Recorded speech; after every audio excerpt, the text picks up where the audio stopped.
Excelsior news देखने वाले सभी दर्शकों को मेरी ओर से यानी कि रितेश गुप्ता की ओर से प्यार भरा नमस्कार। दर्शकों, जम्मू कश्मीर की बात करें तो जम्मू कश्मीर में टैलेंट की बिल्कुल कमी नहीं है। हालांकि अक्सर हम कहते हैं कि यहाँ पर प्लेटफॉर्म की कमी है, यहाँ पर कोचेस की जो है वो कमी नजर आती है। आज मैं आपको प्राउडली इंट्रोड्यूस करवाने चाह रहा हूँ चेस प्लेयर से, जिन्होंने कई खिताब अपने नाम किए हैं, कई मेडल्स पर जो है उनको नवाजा गया है। और हाल ही में प्रधानमंत्री नरेंद्र मोदी से उन्होंने डायरेक्टली बात की है वर्चुअल मोड में और बाल पुरस्कार से उन्हें नवाजा गया है। मैं आपकी मुलाकात करवाने जा रहा हूं आरुषि कोतवाल जी से। आरुषि, बहुत बहुत स्वागत है एक्सेलशियर न्यूज़ में। Thank you so much. Arushi, कैसा फील हुआ जब माननीय प्रधानमंत्री ने आपको सम्मानित किया? बहुत अच्छा लगा क्योंकि ये बहुत ही लंबी जर्नी थी जो अभी तक हमने तय की। मैंने 6 इयर्स की थी जब ये जर्नी स्टार्ट की और फाइनली नेशनल लेवल पे रिकग्नाइजेशन मिलना काफ़ी बड़ी बात थी मेरे लिए। इससे पहले जो मेरे को अवार्ड्स मिले वो स्टेट गवर्नमेंट की तरफ से मिले और इस बार ऑनरेबल प्राइम मिनिस्टर सर से मिले, तो काफ़ी ज़्यादा खुशी हुई। और मुझसे ज़्यादा खुशी मेरी फैमिली को हुई और मेरे जितने भी आज तक के सपोर्टर्स रहे हैं, जितने ट्रेनर्स, फ्रेंड्स, फैमिली, सब बहुत प्यार मिला सब लोगों से, देश भर से, पूरे JNK UT से। तो वो सब ब्लेसिंग्स देखकर, सारी सबको खुशी देखकर वो उस चीज़ की फीलिंग बहुत ही अलग थी जो मैं शायद एक्सप्रेस भी नहीं कर सकती। जैसे कि अभी आप इंस्पिरेशन बन चुकी हैं लड़कियों के लिए, फीमेल्स के लिए, और जिस तरह से आपने वुमेन कैंडिडेट मास्टर जो है वो खिताब भी अपने नाम कर लिया है। जर्नी जो है काफ़ी लंबी है ग्रैंड मास्टर बनने के लिए। तैयारियां किस तरह की चल रही हैं? तैयारियां अभी से ही चल रही हैं क्योंकि काफ़ी जो अल्टीमेट टाइटल है वही ग्रैंड मास्टर, उससे पहले काफ़ी सारे टाइटल्स हैं जो जीतने पहले ज़्यादा ज़रूरी हैं। तो मैं चाहती हूँ कि मैं जितना उसके लिए प्रिपेयर कर सकूँ कर पाऊँ, क्योंकि अभी एकेडमिक्स का भी थोड़ा प्रेशर है, वो भी करना है मैनेज। तो टाइम मैनेजमेंट अच्छे से करके मैं पर्टिकुलरली आवर सेट कर लूँ जब मैं पढ़ाई कर पाऊँ और चेस की तरफ भी ध्यान दूँ और फाइनली एक दिन ग्रैंड मास्टर तक पहुँच पाऊँ।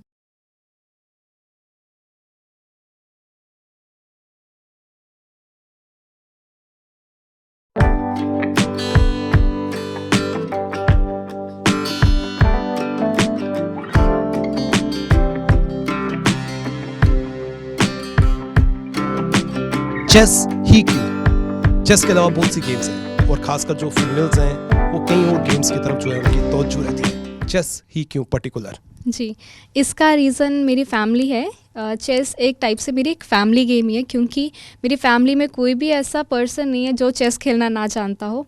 मेरी फैमिली में कोई छोटी सी गैदरिंग भी होगी, फैमिली फंक्शन भी होगा, तो आप आएंगे वहाँ देखेंगे कोई ना कोई वहाँ पे कॉर्नर पे बैठ के चेस खेल ही रहा होगा। बहुत ही इंजॉय करके ये गेम खेली जाती है। तो घर का माहौल ऐसा था, ऐसा एनवायरनमेंट था कि सबको देखकर मेरा इसमें इंटरेस्ट काफ़ी डेवलप हुआ और सबने देखा कि मैं काफ़ी ज़्यादा इंटरेस्टेड हूँ इस गेम में। पापा ने देखा तो पापा ने चाहा कि मेरे को इसमें प्रोफेशनली खिलाएं और मैंने भी काफ़ी दिलचस्पी दिखाई इसमें, तो वहाँ से मेरी जर्नी स्टार्ट हो गई। बिल्कुल, आपकी जर्नी जो है वो शुरू हुई है और इस जर्नी में आपने कई मेडल्स जो हैं वो जीते हैं। कौन कौन से मेडल्स किस किस स्टेज में आपने जीते? जी, मैंने नेशनली और इंटरनेशनली अभी तक 5 गोल्ड मेडल जीते हैं, जिसमें से 3 मेरे इंडिविजुअल हैं और 2 टीम मेडल हैं। 6 मेरे सिल्वर हैं जिसमें से 4 इंडिविजुअली और 2 मेरे टीम मेडल्स हैं और 3 ब्रॉन्ज़ हैं जिसमें से मेरे 2 इंडिविजुअल और 1 टीम मेडल है। और ये मेरे जो मेडल्स हैं ये डिफरेंट फॉर्मेट्स में होते हैं। चेस के 3 फॉर्मेट्स होते हैं, एक स्टैंडर्ड, एक रैपिड और एक ब्लिट्स, जिसमें टाइम का डिफरेंस होता है हमारी क्लॉक्स में। स्टैंडर्ड जो होता है वो हमारे आवर्स तक गेम चलती हैं, रैपिड में हमारी मिनट्स तक गेम चलती है और जो ब्लिट्स होती है वो जस्ट अबाउट 1-2 मिनट या 3 मिनट तक गेम्स जो चलती हैं। ऑनलाइन और ऑफलाइन फॉर्मेट चल रहा है तो कितनी डिफ़िकल्टीज होती हैं और क्या आप दोनों में खेल चुकी हैं? जी, मैं दोनों में खेल चुकी हूँ क्योंकि अभी जैसे कोविड पैंडमिक स्टार्ट हो गया तो उसकी वजह से सारी चीज़ें बंद थी, सारे टूर्नामेंट्स ऑर्गेनाइज होना बंद हो गए थे। तो बहुत ही अच्छा इनिशिएटिव लिया हमारी ऑल इंडिया चेस फेडरेशन ने, उनका मैं थैंक यू करना चाहूँगी क्योंकि अगर वो इनिशिएटिव नहीं लेते तो हम शायद 2 साल कुछ खेल नहीं पाते। उन्होंने ऑनलाइन प्लेटफॉर्म टॉर्नेलो पे टूर्नामेंट्स करवाए जहाँ पर मैंने खेला भी, जहाँ पर 2 मेडल्स मेरे ऑनलाइन ही आए हैं। लेकिन थोड़ी डिफ़िकल्टी भी थी ऑफलाइन खेलने में और ऑनलाइन खेलने में। जैसे कि हम ऑनलाइन खेलते थे तो पूरे टाइम कैमरा के सामने बैठे रहना है, इतनी देर तक खेलते रहना है। और उसके साथ साथ इंटरनेट कनेक्टिविटी की बहुत प्रॉब्लम हो जाती है बीच में। अगर इंटरनेट कनेक्शन लूज़ हो जाए तो हमारी गेम लॉस्ट हो जाती है। उसके साथ साथ ही हमको ये भी ध्यान रखना है कि हम जो पीसीज चल रहे हैं, हमारा थोड़ा सा माउस स्लिप हो जाता है तो हमारी मूवमेंट गलत हो जाती है। तो वो सारी चीज़ें जो डिफ़िकल्टी आई, लेकिन हमारे पास ये कोई और चांस भी नहीं था क्योंकि ऑफलाइन तो खेल नहीं सकते, तो ऑनलाइन जो ये था, लेकिन ये बहुत बड़ा प्लेटफॉर्म हमें दिया गया। और आपको लगता है कि अगर आप जम्मू में नहीं होती, किसी और मेट्रो सिटी में होती, तो आप और बेहतर करती? और कोचिंग की पर्टिकुलर मैं जानना चाहूँगा, कहाँ से कोचिंग आपने हासिल की? जी, ये आपने बिल्कुल सच कहा। शायद अगर मैं कहीं और किसी और स्टेट की होती जहाँ पर जो हब्स हैं चेस के इंडिया में, तमिलनाडु, महाराष्ट्र, गुजरात, अगर मैं वहाँ की होती तो शायद जो चीज़ें मैं आज अचीव कर रही हूँ वो कुछ सालों पहले कर चुकी होती। लेकिन ये है, मैंने कभी गिव अप नहीं किया। अपनी तरफ से जितनी मेहनत हो सकती थी की, क्योंकि मे बी जो चीज़ें मुझे अब नहीं मिल रही वो थोड़ी देर बाद मिलें, लेकिन एटलीस्ट मैं अपने ऊपर बिलीव रखूँ। मैंने ये हमेशा, मेरे फैमिली ने बहुत सपोर्ट किया इस चीज़ में। और कोचिंग, यहाँ पे कोचेज़ अवेलेबल नहीं है, टूर्नामेंट्स ऑर्गेनाइज नहीं होते, तो जो प्लेयर्स घर से बाहर जाकर ही जस्ट टूर्नामेंट खेल रहे हैं अलग अलग स्टेट्स में, जेएंडके के प्लेयर्स को बाहर जाकर स्पेशली खेलना पड़ता है, कोचिंग बाहर से लेनी पड़ती है। तो कोचिंग वगैरह का मैंने इस तरह से मैनेज किया कि जैसे हम बाहर भी खेलने जाते हैं तो काफ़ी सारे ट्रेनर्स आए होते हैं, तो उनसे कभी गाइडेंस ले लेना या फिर एक हफ्ते की कोचिंग ले लेना, बीच में कभी ऑनलाइन क्लासेस ले लेना। कोई पर्टिकुलरली मेरा कुछ मैनेज नहीं हो पाया क्योंकि ये बहुत ही डिफ़िकल्ट है, हम डेली कोचिंग ले ऐसे। तो ये काफ़ी चीज़ें हैं जो डिफ़िकल्टी आई जिनकी वजह से, और कहीं ना कहीं काफ़ी सारी इन चीज़ों की वजह से मैं कहीं ना कहीं कभी कभी पीछे भी रही।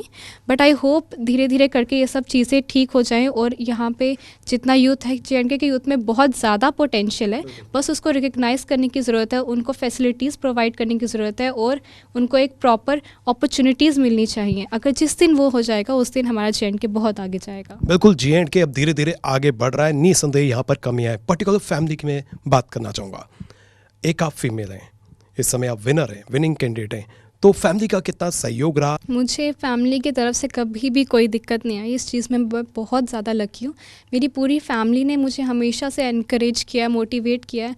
बहुत बार जब मैं हारी भी हूँ तो कभी भी डिस्करेज नहीं किया है, हमेशा उसको भी पॉजिटिव वे में लिया कि हम आज जीते हैं, कोई बात नहीं। मैं दुखी होती थी पर वो मुझे समझाते थे कि कोई बात नहीं, आज आप हारे हो तो आप कल ही जीतोगे। तो उन्होंने मुझे बहुत स्ट्रेंथ दिया। ये वैसे ही माइंड गेम है, तो इन्होंने मेंटली मुझे बहुत स्ट्रांग बनाया है इस चीज़ में और बहुत सी चीज़ें सिखाई हैं। तो फैमिली की तरफ से कभी कुछ नहीं रहा, उन्होंने हमेशा मुझे सपोर्ट ही किया है। आने वाले समय में अपने आप को आप कहाँ देखना चाहती हैं? आने वाले समय में मैं अपने आप को वर्ल्ड चैम्पियन और ग्रैंड मास्टर देखना चाहती हूँ। पर्टिकुलर चेस में। तो अभी आप स्टडीज़ कर रही हैं, क्या कर रही हैं और स्टडीज़ में क्या आगे करना चाहती हैं?